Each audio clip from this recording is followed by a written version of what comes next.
Kenapa awak kacau Anang? Oi, Saibah.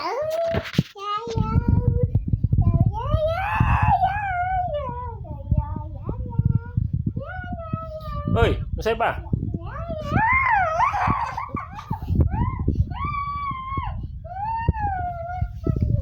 Oi. Oi. Saibah. Oi. Rambut tu dah macam apa dah? Oi. Awak pergi gigit bontot abang kenapa? Awak gigit bontot abang ni? Ha? Oi. Oi. Oi. Oi. Kenapa nak gigit bontot? Oi. Oi. Oi, budak Nusaibah. Nusaibah. Ebah, baby. Ebah ke baby ke Nusaibah ke apa? Didi. Bukan Didi lah, baby lah. Didi ke baby? Didi. Okay, do I need to call you Didi from now on? Didi. Didi? Didi ke baby? Ha? Olat. Pelat. Awak yang pelat. Bukan Abi yang pelat. Salah siapa? Salah Didi. Ha.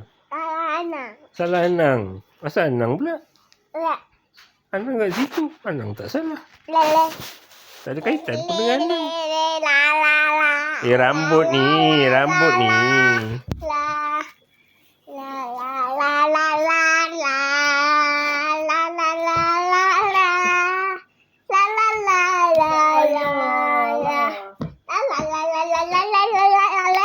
Dia nak main.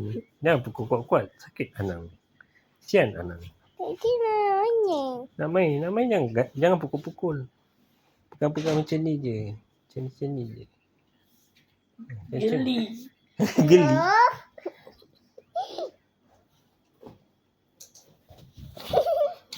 Anang pun kaki geli rupanya.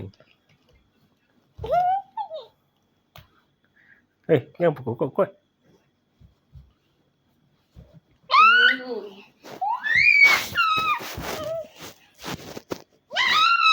Au.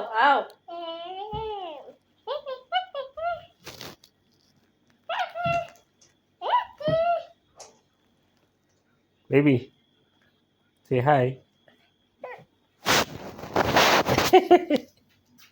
Bye.